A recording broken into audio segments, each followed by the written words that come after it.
Hello everybody and welcome back. I'm starting out on a new project and I've teased this in my year-end 2021 video. And to put things short, I want to build another computer. Something that hasn't been there before. And I faced the same problems as everybody else. There just isn't any hardware available to buy right now. The chip shortage is basically making everything that you would really like to have impossible to get. So I thought we could just turn the whole thing around and build something new without using any hardware and just try to use stuff that we can get. For example, it is really simple to get a Raspberry Pi Zero, and this is a Zero 2. They're $15 and they're readily available. You can also get a 65CO2. They have tons of those in stock. But what you can't get is all the chips that you need to operate that stuff. You can't get any memory controllers. You can't get any DVI or HDMI controller. You can't get any FPGAs for that. It is just plain impossible. So I thought, okay, why not build a 65CO2 computer that is very much vintage right now, but let's not use any hardware, but just connect it up to a Raspberry Pi and let the Raspberry Pi emulate all the hardware. Now, this may seem like a bad idea, and I've come to the conclusion that it was a bad idea, even so much that I've called the project the bad6502, because that is not easy. Let's leave it at that. And you can actually see the whole thing set up right there. It is working, and I'm going to take you through the way that it's supposed to work, and then I'm going to show you what's working right now. Now, this rat's nest of wires is basically my working prototype. You can see the Raspberry Pi Zero 2, and you can see the 65CO2. The Raspberry Pi has just enough GPIO so that it can drive the chip. There are some slight drawbacks to this, but they can be worked around. The 65CO2 from Western Digital works with 3.3 volts. It does so very well. It doesn't get warm at all, and we can just drive it. And as you can see, I'm trying not to touch this, because every time I change something, I pull out a wire and I spend hours looking for whatever I just broke. So I'm just going to leave it like that right now. So what is happening right here is the 65CO2 would expect to find some sort of memory and I/O hardware on its bus. The Raspberry Pi is emulating all of this down to the individual read and write of the CPU. I was able to achieve a stable 1 megahertz on the CPU with some jitter on the clock, but I can go into that later. I also wired a reset switch, and apart from that, everything that is connected to the Raspberry Pi. So, power, a USB keyboard, and HDMI out. this is one of the things that got me into this project. I wanted to have a very, very vintage computer that consisted of very little, very cheap parts that had HDMI out. Basically, that was the whole thing that got me into this, because whatever I did on the designs that I had, I was never able to achieve HDMI out and still have something with a vintage CPU that was memory mapped to its graphics. Now, if you take your standard computer design using a 6502, you have the CPU, you have some clock generation, you have some decoder logic, and you have RAM or ROM. You also have some I/O. The amount of GPIO lines on the Raspberry Pi is just enough to actually do all of this. It is also able to give you an interrupt, external interrupt, and selectively either the reset line or the non-maskable interrupt. Apart from that, you have nothing. But the Raspberry Pi can give you tons of memory, and it can give you very fast I/O, and it can even do acceleration for you, which is very, very nice.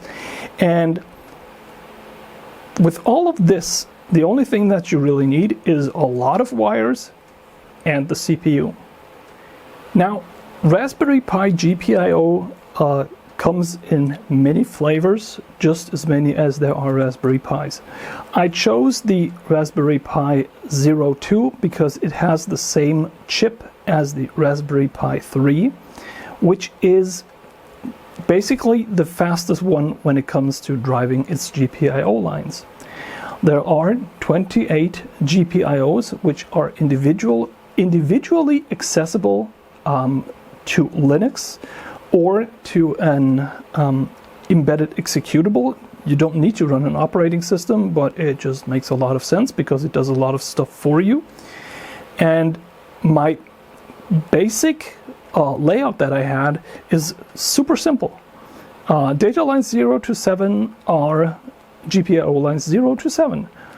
Address line 0 to 15 is GPIO 8 to 23.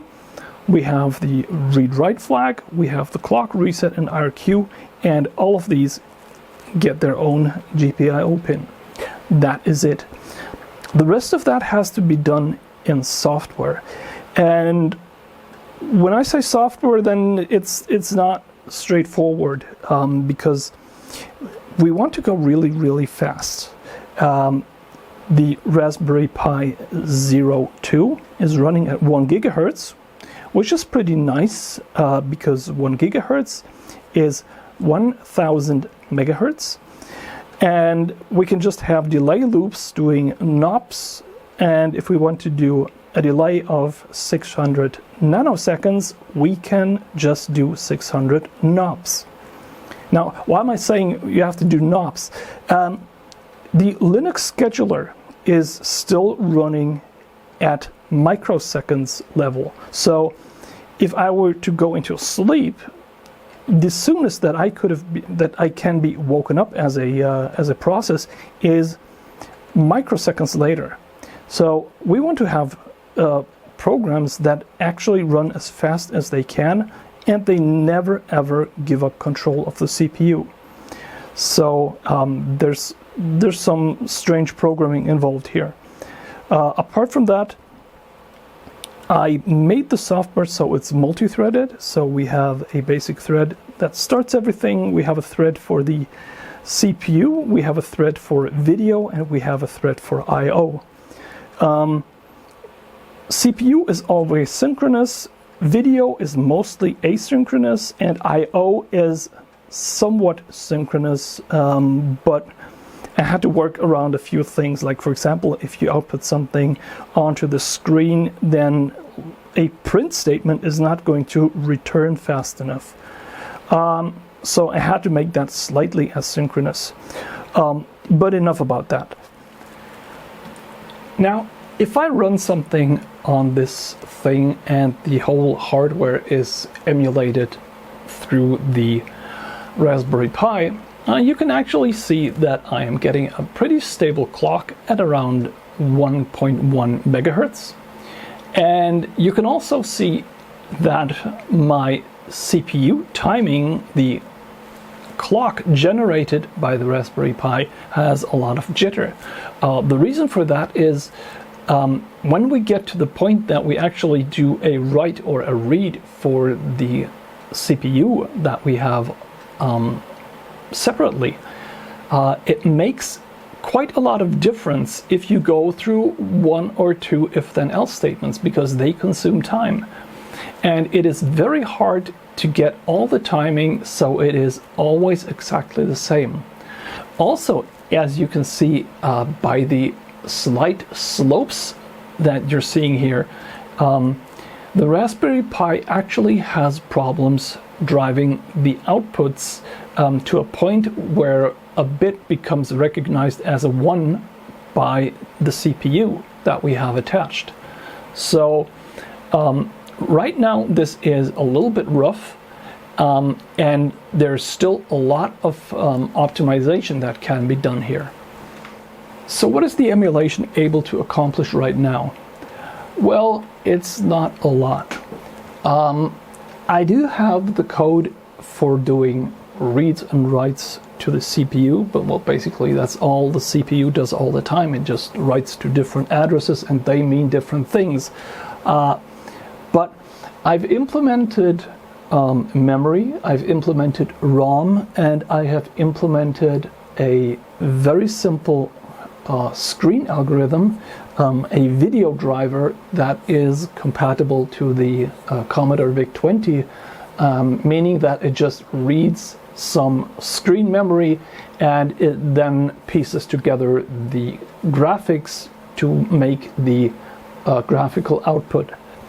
And I can actually show you this. You can see it takes a while to set up, but if it does, I am actually getting a VIC-20 Commodore Basic V2 prompt.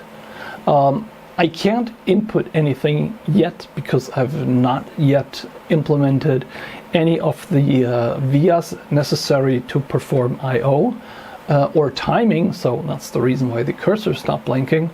But as you can see by the squiggly dot up in the left corner, that is actually the update frequency, which is really, really high. And the Raspberry Pi is actually not doing a lot right now. So that's the point where I'm at right now. And in a couple of seconds, this simulation is going to stop because it is right now only programmed to actually perform, I think it's 100 million cycles. After that, it's just going to turn off. But it is enough to demonstrate that we can actually load and store data from the CPU reliably and do the processing of the hardware behind of there. I think that with what we still have with the timings and with the capabilities of GPIO, we might be able to get 2 megahertz, but I don't think it's going to be 4.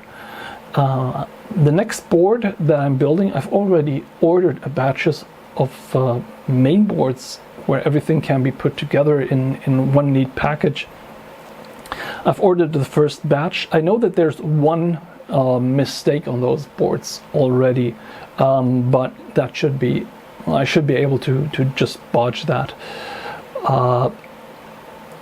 When I get more boards and when I have a real developer board where you can just have all the probes and stuff, I'm going to make it possible to use all the different Raspberry Pis that are available. So it should be fairly easy. The only thing that really drives me right now is that this board is actually basically available.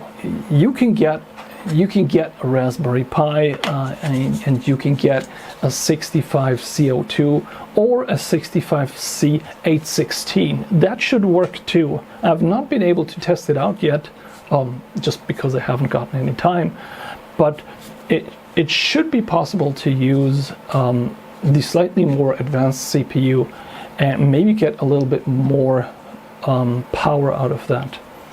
For right now, my plans are basically to go a similar route as the X16 does. I'm going to base it off the VIC-20, and I'm going to make some changes to it. And I think the main benefit of this design is that everything is memory mapped, the same way as it was with a Commodore 64 or VIC-20 or even a PET. So it should be very simple to make different emulators that actually use this shield for the Raspberry Pi. And of course, those would be emulating cycle correct. And if you go further into the future, it should also be possible to actually have a 6502 driven computer that actually has graphics acceleration, things that were not available at the time, like a direct blitter that can move memory at really fast speeds. Or it would be possible to have paged memory. One of the things that I would love to do is to make something like a VIC-20 with a much higher screen resolution and much better graphics by basically paging the character ROM to the point where it has so many programmable characters that it can just do a lot more than what it could do today, or just extend the color page, for example, so it can do way more colors. Those are small changes that really don't affect the system it's running on, but they produce a lot more output. But I'm not there right now. Right now, I'm just working on getting the hardware mated up so it's not a pile of wires where if you touch it at the wrong time, it's just going to stop working for a day or two. And honestly, that's what happened. I checked something. I think I rewired the reset switch, and without knowing it, I pulled one of the address lines, and that was one for the ROM page, and my test programs all ran fine, but nothing else would run. And for those who are interested, the X16 emulator is already running with this CPU, but because of the way that the emulator is written, it's not in any state to show. It is just way too slow. The video routine just can't keep up, and it is very prone to crashing. But apart from that, maybe a very low-cut version of an X16 would be possible on this, and of course it would be very easy to program. Well, so this is going to be it for this update. While I start this and while we see it run once more, the main benefit of this is that basically you don't only have the 6502, but you already have your entire development and debugging environment right with the whole thing. It is super easy just to remove the real CPU emulation and plug in fake 6502, and it just keeps running. It is really cool. You can even use and program it on an Intel box without having any hardware at all. It is really nice right now. Okay, that's it for today. I'm going to hopefully get some hardware within this week, and I'll update you once I've been able to continue and make some progress. Thanks for watching, and bye-bye.